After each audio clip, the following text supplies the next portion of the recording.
राम राम जी। जय श्री राम। हर हर महादेव। हमारे देश के चीफ जस्टिस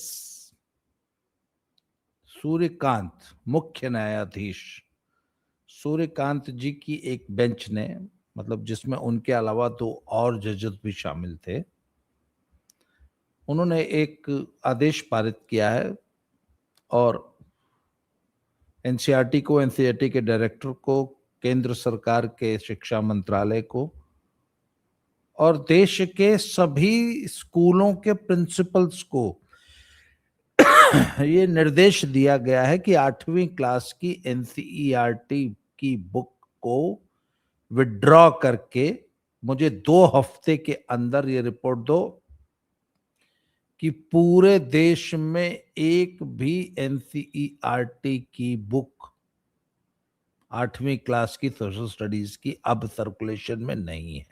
क्यों? क्योंकि उसमें एनसीईआरटी ने एक चैप्टर छाप दिया है जिसमें यह बताया गया है कि हमारे देश की न्यायपालिका में बहुत भ्रष्टाचार है और हमारे देश की न्यायपालिका बहुत अक्षम है। इनका काम करने का तरीका और इनका पूरी न्याय की जो व्यवस्था है, हमारी जो हमारा सिस्टम है, वो इतना लचर है कि करोड़ों केसेस पेंडिंग पड़े और हमारी न्यायपालिका लोगों को न्याय देने में असफल है।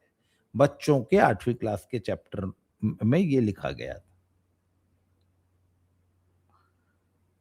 मोदी जी को जैसे ही पता लगा कि 8वीं क्लास के ये किताब में ऐसा चैप्टर है, मोदी जी एकदम आग बबूला हो गए। कैबिनेट मीटिंग बुलाई गई। जो नया वाला पीएमओ है उसका नाम पता नहीं, ऐसे कुछ सेवा तीर्थ इस टाइप का कुछ रखा है इन्होंने।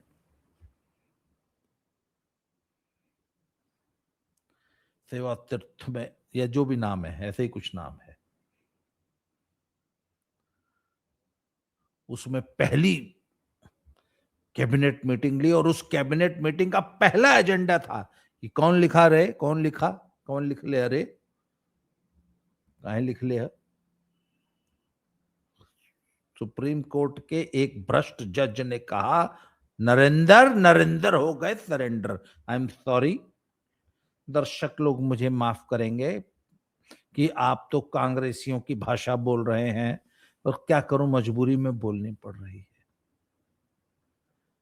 सुप्रीम कोर्ट ने पूछा, नरेंद्र, एनसीईआरटी ने हमको निकम्मा और चोर कह दिया।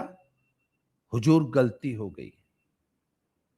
अच्छा, क्या कहा जाए? चलिए, नरेंद्र हो गए सरेंडर, पूरी एनसीईआरटी की किताब वापस हो गई। इसी देश में कारवां नाम की एक मैगजीन ने एक और आर्टिकल छापा है। उसमें इसी चीफ जस्टिस सूर्यकांत का पूरा कच्चा चिट्ठा खोल रखा है उन्होंने कि यह कितना भ्रष्ट आदमी है। पहले वकील था तो उसके बाद ये हरियाणा में वो बना जिससे सॉलिसिटर जनरल कहते हैं, सरकारी वकील। वह वकील जो कि विभिन्न अदालतों में हरियाणा सरकार का पक्ष रखता है या हरियाणा सरकार को रिप्रेजेंट करता है, वो होता है सॉलिसिटर जनरल। सरकारी वकीलों में सबसे बड़ा ओहदा है। तो वकील था, वकील से सॉलिसिटर जनरल बना, फिर जज बना उसके बाद हिमाचल, पहले Punjab and Haryana high court का जज बना, उसके बाद हिमाचल का चीफ जस्टिस बना, उसके बाद सुप्रीम कोर्ट में आया और फिर अल्टीमेटली आजकल भारत का चीफ जस्टिस है। एक नंबर का भ्रष्ट आदमी है। मैं नहीं कह रहा हूं, कारवां मैगजीन में एक कोई वो है जज, सॉरी, प्रॉपर्टी डीलर हैं, उन्होंने इनका कच्चा चट्टा खोला है कि यह आदमी जज कम है, प्रॉपर्टी डीलिंग ज्यादा करता है। इसने ने ये जमीन खरीदी, ये जमीन खरीदी, ये जमीन खरीदी, 3 करोड़ की जमीन को 1 करोड़ रुपया इसकी कीमत दिखा के, सर्किल रेट दिखा के वहां पे स्टाम्प की चोरी करता था ये आदमी। इसके अलावा इतनी बेनामी संपत्तियां हैं, इतनी। मतलब पूरा कच्चा चिट्ठा खोल रखा है सूर्यकांत का। नरेंद्र तो हो गए सरेंडर, एनसीईआरटी की किताब वापस ले ली, कर्मा मैगजीन भी वापस ले लो ना। चीफ जस्टिस साहब, आप तो देश के मुख्य प्रधान न्यायाधीश हैं, मुख्य न्यायाधीश हैं, chief justice of India. Karma magazine वापस बुला लीजिए ना, या कर्मा मैगजीन में आपके ऊपर जो आरोप लगे उनका जवाब ही दे दीजिए। इतना तो कम से कम बोल देगा, झूठ बोलते हैं सब, मैं एकदम सच्चा सुच्चा पवित्र हूं। जैसे केजरीवाल नहीं था दुनिया का सबसे ईमानदार आदमी, यहां तो होड़ लगी है कि केजरीवाल दुनिया का सबसे ईमानदार आदमी है कि हमारे जज साहिबान दुनिया के सबसे ईमानदार आदमी है। गोल्ड मेडल किसका आएगा? एक ओलंपिक ईमानदारी का भी होना चाहिए, जिसमें देश के सारे नेता, सारी आम आदमी पार्टी भी पार्टिसिपेट करे, भजपैये भी, सब जितने हैं सब पार्टिसिपेट करें, और हमारे जज साहब लोग भी पार्टिसिपेट करें। देखें हम भी कि ईमानदारी का गोल्ड मेडल कौन लेता है। अच्छा जज साहब, एक बात बताइए मुझे, देश के बच्चे बच्चे को पता है यार कि आप, भारत की जुडिशरी दुनिया की सबसे निकम्मी संस्था है, जो 50-50 साल तक, 100-100 साल तक मुकदमों का फैसला नहीं सुनाती। गरीब आदमी को न्याय नहीं मिलता, उसको निकम्मा न कहा जाए तो क्या कहा जाए? जो नीचे से ऊपर तक आकंठ भ्रष्टाचार में डूबी है, पैसे से फैसले देती है, पैसा लेके फैसला देती है, पैसा लेके जमानतें देती है, प्रभावशाली लोगों के लिए रात को 2 बजे आप अदालत खोल के बैठ जाते हैं। आप सबके ऊपर, सब नहीं, थोड़े से ईमानदार होंगे, एक्सेप्शंस आर ऑलवेज देयर, हम जनरलाइज नहीं कर रहे। लोअर जुडिशरी का तो इतना बुरा हाल है कि सब कहने लायक नहीं है। आप किसी भी लोअर कोर्ट में चले जाइए, वहां जज के बगल में एक पेशकार बैठा होता है जिसका काम होता है वो तारीख देना। रोज बोरा भर के नोट वो लेके जाता है जज साहब के सामने, और उसमें से मैंने सुना है जज साहब को भी हिस्सा मिलता है। नहीं तो क्या बताए, आपके सामने, आपसे करीब 5 फुट की दूरी पे, कैसे? ऐसे, मतलब जज की टेबल, उसके बीच में 1-1.5 फुट का गैप, और उसके बाद उसकी टेबल होती है, और वो वहां बैठ के तारीख दे रहा होता है। और प्रत्येक व्यक्ति से, डिपेंडिंग अपॉन द एरिया, हमारे यूपी में तो पुराने जमाने में 5 रुपया, 10 रुपया, 2 रुपया लेते थे, आजकल शायद 20-25 रुपया लेते होंगे। लखनऊ में 50 रुपया लेते थे आज से 20 साल पहले, अब शायद 100 रुपए का रेट होगा। हर एक व्यक्ति से जो कि आता है कोर्ट में, उससे पेशकार 100 रुपया लेता है, जज साहब के सामने लेता है। क्या किया है आज तक जुडिशरी ने इसको रोकने के लिए? फिर अगर आपको कोई चोर कह दे, आपको भ्रष्ट कह दे, तो आप कैसे किसी को मना कर सकते हैं? अच्छा, आपको चोर और भ्रष्ट ना कहें तो क्या कहें? आपको ये कहें कि देश में तो राम राज्य है, हमारी जुडिशरी सबसे ईमानदार है, सबसे ज्यादा कर्तव्यनिष्ठ है, सबसे ज्यादा त्वरित तरीके से काम करती। नियुक्ति का तरीका आपका भ्रष्ट। हायर जुडिशरी का, लोअर जुडिशरी में तो फिर भी बेचारे एक एग्जाम दे के सिलेक्ट होके पास होके आते हैं। इस चीफ जस्टिस से पूछ लिया जाए कि आप कैसे चीफ जस्टिस बन गए इंडिया के, कौन सा एग्जाम पास किया आपने? आप देश के सर्वोच्च पद पे जो बैठे हैं, किस व्यवस्था के आधार पे आपका चयन हुआ? किसने आपका चयन किया? भाई भतीजावादी एक संस्था जिसका नाम कोलिजियम है, उसने?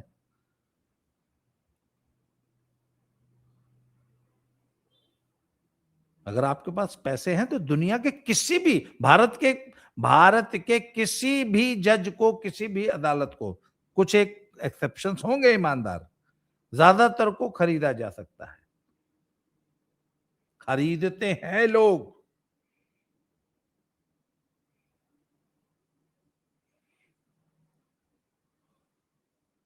तो आपकी अक्षमता को, आपकी कमियों को, ठीक है एनसीईआरटी नहीं लिखेगी, कारवां ने तो लिख दिया ना। क्या उखाड़ लिया आपने कारवां का? मैंने भी पिछले एक वीडियो में भी ये कहानी सुनाई थी। एक काजी साहब थे, तो काजी साहब अदालत लगा के बैठे थे। तो काजी साहब ने वो चोगा ओढ़ रखा था सिर वाला, बहुत बड़ी पगड़ थी काजी साहब के सिर पे। तो कोई मेरे जैसा आया, बोला हुजूर 1 दिनार दूंगा, अपनी पगड़ी उतार दो। तो उन्होंने, काजी साहब ने अपनी पगड़ी उतार दी, वो एक सोने की गिन्नी ले ली। फिर एक आया, बोला साहब ये अंगोछा भी उतार दो। काजी साहब ने अंगोछा भी उतार दिया। अगला कोई आया, उसने बोला ये कुर्ता उतार दो। काजी साहब ने एक सोने की गिन्नी के लिए कुर्ता भी उतार दिया। फिर एक और आया, उसने बोला काजी साहब पजामा भी उतार दो। काजी साहब ने पजामा भी उतार दिया। फिर एक आया, उसने बोला साहब मैं 5 गिन्नी दूंगा आपको, आप चड्डी भी उतार दो। काजी साहब ने चड्डी भी उतार दी। तो फिर एक आया, बोला साहब 100 दिनार दूंगा, मुंह पे कालिक पोत लो, पिछवाड़े पे गुलाल पोत लो और नाच के दिखाओ अदालत में। काजी साहब नाचने लग गए। तो वहां पे कोई एक बच्चा था, उसने बोल दिया ओ वो काजी साहब शेम शेम, काजी साहब शेम शेम। तो काजी साहब नाराज हो गए। नरेंद्र देखो ये कितना बदतमीज बच्चा है, काजी साहब को शेम शेम बोलता है। नरेंद्र ने उस बच्चे के मुंह में कपड़ा ठूस दिया। गया बच्चा, नहीं नहीं नहीं बेटा नहीं, वेरी बैड, काजी साहब को शेम शेम नहीं बोलना है, काजी साहब तो बहुत अच्छे आदमी हैं। काजी साहब सारी दुनिया आपको देख रही है, आपकी क्या इंटेग्रिटी है, आपने क्या इज्जत कमाई है देश में। आप कहते हैं कि कॉन्टेम्प्ट ऑफ कोर्ट हो गया, सच्चाई है। भारत का बच्चा बच्चा, आप आज सर्वे करा लीजिए, भारत का बच्चा बच्चा आपको हिंदुस्तान की सबसे भ्रष्ट संस्था बोलता है, और आप हैं।